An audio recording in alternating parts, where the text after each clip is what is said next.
Digital acceleration is here. Health systems are walking the path, but are they in the right direction? Welcome to Patient Journey Pioneers, roadmaps from the top digital leaders in healthcare, who share insights and strategies that are pushing the patient journey to new heights. This podcast is brought to you by Hyro, and I'm your host, Liat Kozuch. Today we're honored to host Taylor Hamilton, Senior Vice President and Chief Consumer Officer at Ballad Health. Taylor, it's great to have you with us today. Well, good morning, and thank you for having me on your podcast. So, Taylor, you are a true leader in the space when it comes to consumer experience. Before we get to our questions, can you share a brief timeline of your journey in healthcare and also what your role entails today at Ballad Health? Sure, absolutely. So I've been in healthcare my entire career. My plan was to be a lawyer, but I did a little stint for a couple of weeks in a law office and realized very quickly I did not want to be a lawyer. So I got into healthcare marketing, and that's where I am today. So I grew up through the ranks in healthcare, and very happy with the decisions that I made. Healthcare is extremely complicated, but I don't think it needs to be on the consumer-facing side. I think that if you have the right solutions in place and the right people in place, you can make it easy for the consumer to consume the service of healthcare. And that's what I'm really excited about. Wow. So if your whole career was in healthcare, you've probably seen the transition from the beginning of your career till today. Yeah. So it's really, the evolution has been amazing because, even with just traditional marketing, getting into more of the digital marketing, I absolutely have seen that in healthcare. And healthcare is behind most other industries. It should not be shocking to anyone. I think that I could make a reservation at a restaurant maybe like 10 or 15 years ago on Open Table. And now all of the rage is, well, I'm going to schedule my doctor's appointment online. I feel like my personal opinion is you should be able to schedule a doctor's appointment online in 2 clicks from your phone, just as easy as you schedule a four top for dinner on a Friday night. Four top for dinner on a Friday night, obviously on the back end, is a lot easier than the complicated scheduling matrices of a medical practice. But on the consumer side of things, I don't feel like I should have to call an office 3, 4, 5 times to make an appointment. Just yesterday, I was calling a primary care office here in town trying to establish care, and it was about 3 hours back and forth just to get through to someone. And that's not their fault. They're busy, but it would have been wonderful if I could have just gone online, clicked a few buttons, and made the appointment myself. So the evolution is extremely important. It's been really exciting to watch, especially since I grew up with Atari and now you have VR. So I've been there through the whole thing. So when I'm sitting in the shoes of the consumer, which I'm a consumer, we're all consumers, I think about my favorite brands. I think about Delta. I have the Delta app. Delta makes it so easy to fly with their app and everything else, and their customer service, that's my go-to. Target is another brand that I use because their digital experience is just so easy. It needs to be easy. And that's what we're really trying to do in healthcare. It needs to be easy, and we need to remove the complication out of it because it shouldn't be complicated. I don't feel good, so I need to go see Dr. X to help me do Y. End of story. And what we're trying to build, and what I think that most people are trying to build in healthcare, is that seamless experience. I had so many questions, but more come up as I hear you speak. And I do want to know, as an executive making waves in the space, what is the reason that healthcare is so hard to move as opposed to other industries? What can healthcare learn from other industries? I don't think there's a perfect answer. I just think healthcare is complicated and it changes all of the time. And, you've got internal and external pressures and obstacles. And you have, most of the time, healthcare companies are built up of a lot of little companies that have come together over time. And, if you're just looking in the tech side of the house, we just went through a pretty significant merger about 4 years ago. And we had 2 separate networks, 2 separate intranets, 2 separate EMRs, 2 separate. And it took us a few years, but we are now on the same network. We're on the same EMR. We had to physically change out 14,000 workstations. 14,000 workstations. So, when you think about healthcare, comparing it to some of these larger retail spaces, I think the largest obstacle for us is just, I'm in healthcare, so I could say this. I think we tend to make it more complicated than it needs to be. And because of that, we've kind of gotten in our own way. But I think with the emerging technology and the significant focus on making it easy to consume healthcare, and of course the pandemic, have really pushed everything forward very quickly on the adoption curve. I would say that we've done more at my organization. We've adopted more tech and streamlined more things in the last 3 years than we might have done if the pandemic didn't happen, because we were forced to do so. Which For sure. Which has been a benefit. There is silver lining. I try to look for silver lining in anything. I mean, the pandemic was a horrible tragedy and just something that we're continuing to battle even today. But I would say from a healthcare perspective, it's really improved the access to healthcare, especially in rural markets like ours, for patients that really need. I think that healthcare has a defined set of rules. There's lots and lots of rules, but they have this defined set of rules. And as long as you can deliver high quality care at a low cost and meet patients where they are, that's really what we need to be focused on. And then you need a really strong team behind the scenes helping figure out how are we going to do that. Online scheduling, I mentioned that earlier. Online scheduling should be easy. I should be able to open my app or go online, click a few buttons and schedule an appointment. But on the back end, there's a tremendous amount of work and coding and connections and interfacing that has to be done with every individual physician's schedule. From the consumer side of things, I don't care.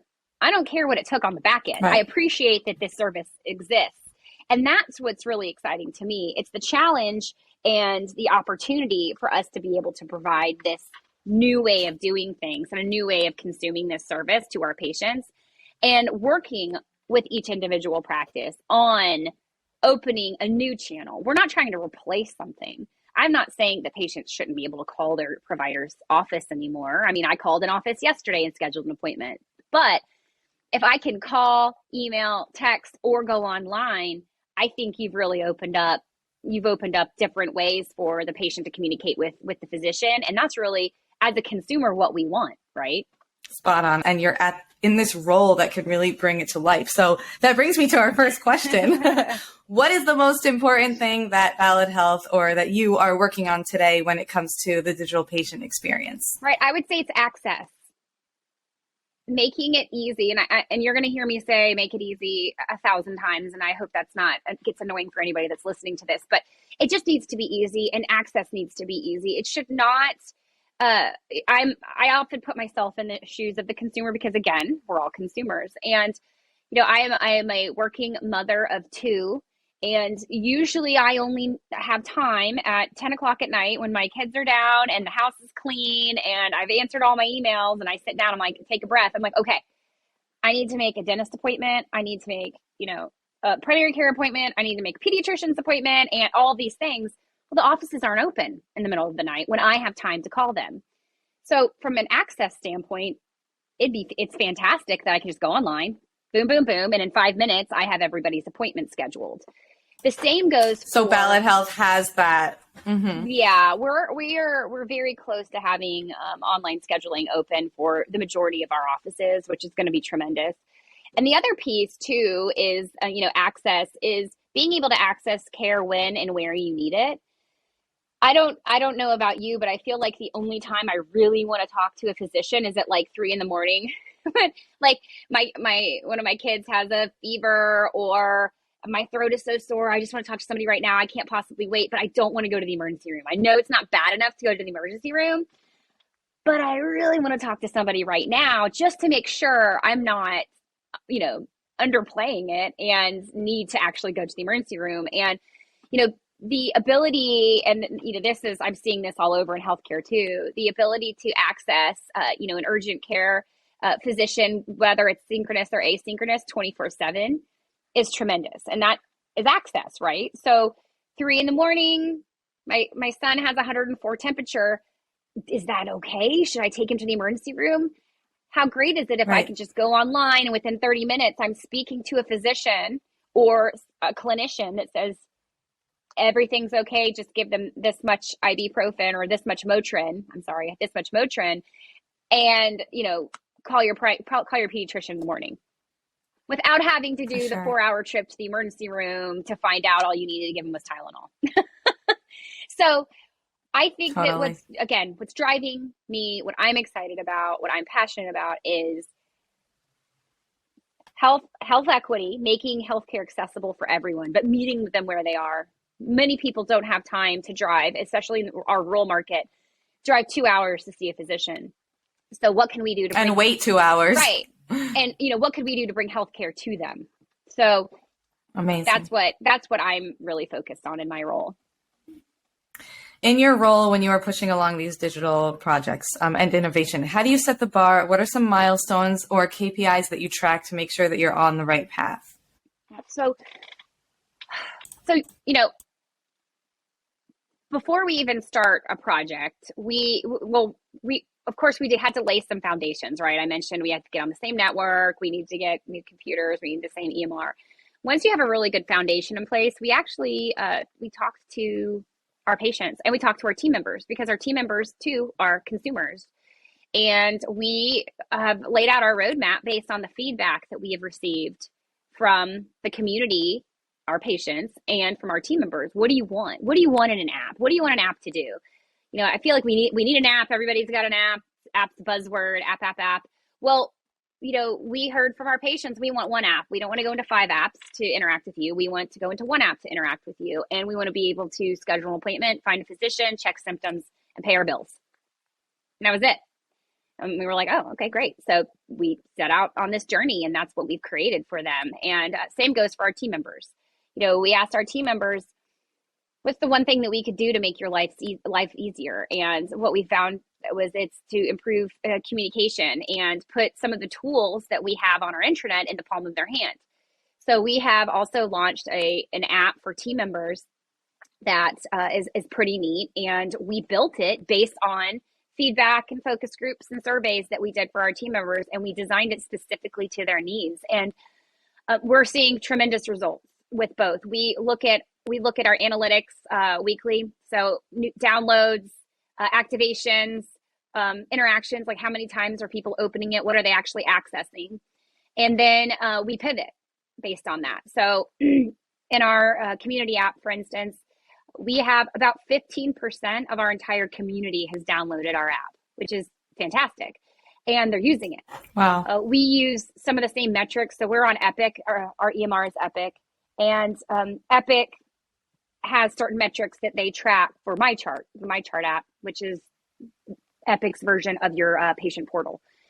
And excuse me. So we try to adopt the same language that Epic uses because we're an Epic shop. So we look at activations. How many times are people logging in and logging out? Are they talking to their physicians? How long does it take for them to get a response? How many patients are searching for a physician and then completing the act of scheduling an appointment or clicking on the phone number to call the office? So we're looking at that. And then on the team member side, nurse scheduling. So we have a really neat option for nurses to pick up extra shifts it's a third party solution, and they wanted to be able to very quickly access that. And we've got that access to your paycheck. How much PTO do I have? When is my paycheck going to hit? And what are some of the hot topics going on around the health system?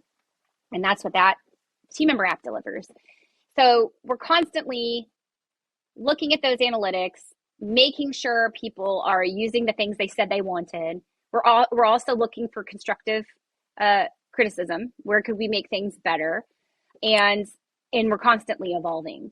So while I would like to say that once your app is live or once your website's live, then you're done and we're moving on to the next thing, that's not true. We're constantly evolving and trying to make it better and making sure that we're delivering where we can to our team members and to our consumers to make their lives easier to manage. Of course. you're making their lives easier. And my next question is about internal challenges that you face when you push along these projects. Do you get any pushbacks? How do you tackle those challenges internally? Yeah, I would say that, of course, you're going to have change management's huge, right? Any change that you roll out is sometimes it's difficult just because it's different. Then you have to learn something new, and sometimes it works and sometimes it doesn't. So of course we have challenges. Everyone's also very busy, and healthcare is strained right now. You know that there's just been this mass exodus from the healthcare industry of people either retiring or choosing to go into a different field, and there's a lot of strain on our workforce, not only locally and regionally, but also in our entire country is feeling this. Putting together a presentation right now and looking at the nursing shortages projected in 2030, and it's a lot. I mean, right? It's real. So the balancing act of getting our teams and our physicians excited about what tech can do to help them, not replace them, is what I'm really focused on. Where I had a call this morning where I was talking about how we can automate some of our phone calls coming into our practices with people trying to confirm appointments and reschedule appointments. And our practices are having difficulty keeping we call them patient service representatives. So keeping the PSRs, those positions filled. It's really difficult when Target's paying $24 an hour down the street, right? So, I'm like, well, I think having a PSR on site is important because you do need somebody there that knows what's going on in the practice, that's from the region, that is a real person. But what if we could shift 80% of those phone calls and have a really cool program in place where it appears to be a real person, whether they're texting or talking to something automated, but it's not, right? So, Hyro, of course, is something that we're taking a serious look at. And I know that's what Hyro does, but I think that it's not going to replace a PSR entirely, but it will support them. It's scary to give up control of anything. I'm a type A person, and when I give up control of a project, it's very difficult for me. So I tried also to put myself in the shoes of a physician where we're asking physicians that have been doing and delivering healthcare one particular way their entire career, and they've probably seen a loved one or a family member deliver care the same way for their entire life, and say, okay, you know what? I know that that's been working for the last 50 years, however long it is, but let's try something different. Let's have people go online and schedule an appointment. And instead of you actually physically putting your hands on a patient to, test their lymph nodes or whatever, what if we just did a virtual visit? And you could do a quick assessment through video. And if it works, fantastic. If you feel comfortable, great. Or if you feel like it's a little bit more serious, you can bring them in. So the quality piece is also something. I'm not a physician. So if I have a physician tell me I just don't feel like I can deliver the same level of quality to a patient through video, I'm not going to push them on that. I'm not a physician. I don't know how I would feel. But if that's as a clinician, if that's how you feel, great. I respect that. And then, we'll try something a little different. For our urgent care, we have our virtual urgent care. We have a list of things that if a patient starts a video visit or they're going through the scheduling process that they identify, for instance, like, I think I might have a broken bone. Well, that's not something that we're going to assess over video. So why don't you go ahead and come into the urgent care and we'll get you taken care of, or let's get you scheduled with somebody else. So change management has been the biggest thing. And it's what we're trying to do is tamper down the fear of replacement, where this is just something that's going to help. I love that. I think a lot of people listening will be taking those nuggets of advice into their own organizations, because I'm sure they face the same thing. Shifting to the digital divide, because I know that you are very passionate about it. You mentioned once that it's very ironic that the people who need something the most are the ones without it. So tell us a bit about digital divide. how you believe tech can help alleviate. The digital divide is certainly something that we're focused on here. I'm in a rural market. I've mentioned that previously, and we have areas of our service area that do not have access. They don't have Wi-Fi. They don't have internet. And it's amazing that this day and age we have these Wi-Fi deserts, right? Access deserts that we call them. So we're we work with our legislators. We're working with various stakeholders. We're trying to how do we bring healthcare to these markets where they just might not have access, and they might not have access for a bunch of different reasons. They might not have the means to travel. They might not have a vehicle. They might not have there's some areas of our community that some homes simply don't have electricity, which is extremely sad. But, how do we bring healthcare to them? So we're doing a lot on the population health side and infusing it with digital. So, we have mobile units, and we're looking to potentially add like Wi-Fi to some of our mobile units. We have partners across various communities. Different community members come to them for various things. Like we have a food bank that we work with. So how can we work with this food bank to improve healthcare access to the people that know every Tuesday at this time, I'm going to go meet the food bank bus and I'm going to get my ration for the week. And while I'm there, maybe I get a screening, or I know that there's going to be Wi-Fi there and I can do a quick virtual visit or what have you. So, we're really trying to think outside of the box while we're waiting for the broadband. The broadband discussion is something really big too, and I'm sure you've seen that. But while we're waiting for broadband to be accessible to everyone, we're trying to come up with short-term solutions to help improve access, even if it's a simple access point. Maybe it's dropping a virtual station in a Dollar General store or something like that, where they can go to this one location in town and they know they'll have access to healthcare without having to drive the 2 hours down the mountain to get to the city where they can access. Do you have any emerging tech on your wish list? And I don't know if there's not a bullet or a silver bullet for this right now, but I would like to see a one-stop shop for our patients where everything they need is at the palm of their hands. They are comfortable with the technology and it's intuitive enough where they don't need a lot of training to pick it up and figure it out. I mean, think about I don't know if you've seen a toddler pick up an iPhone that maybe has never seen one before, but within like 5 or 10 minutes, they figured out how to use it. It's amazing. And, I think iPhones are designed to be easy, right? They're intuitive. So you just figure it out very quickly. So when it comes to healthcare delivery and consumption, I would love to see patients be able to manage their healthcare with their chosen provider, whether it's one provider or network providers, and everything's in the palm of their hand, where they don't have to call around or visit 25 different places. It's all right there in one spot without having to bounce around. I think that we'll get there. I don't know how long it's going to take for that, but I'm really excited to see that day where my grandmother doesn't have to call me to help her navigate through the complexities of scheduling 10 appointments or going to see a bunch of providers or unpacking her bill. I'm going to love to see the day where, hey, let's just pull up this one website or this one page on your phone and everything's right there and it's really easy to understand. So I would say that's my biggest wish list item. Envision yourself walking into a room of 100 new CIOs in healthcare or chief digital officers. What is your biggest piece of advice for them? Well, something that when I go and socialize our digital transformation initiatives to various groups across the health system and across our community, the biggest thing that I like to say is that I believe that healthcare has physical and digital touch points.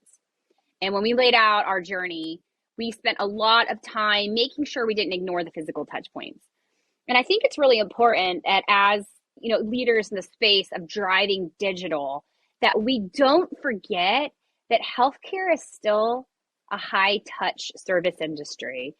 And in my heart of hearts, I believe that no matter how sophisticated we become with tech delivery, whether it's virtual reality or having surgery from somebody thousands of miles away or what have you, at some point in time in your lifetime, you are going to need to be touched, physical hands laid on you by another person for your healthcare delivery, whether it's having a baby or you've had massive surgery or your acuity level is so high that you have to be at an inpatient in the hospital. There's a lot to say about the human touch and its healing power and the connectivity of human to human interaction. So when I'm talking to my leaders and my physicians about where we're heading with digital transformation, I am super excited and super passionate about the possibility of where we're heading, but I don't want us to forget the human side of healthcare delivery. And no matter, again, how far we get down this path, we still need to have that human connection somehow, some way. Thank you so much, Taylor. I've really enjoyed my time connecting with you. Thank you for listening to Patient Journey Pioneers, brought to you by Hyro. Subscribe to our podcast on your favorite listening platform. See you on our next episode.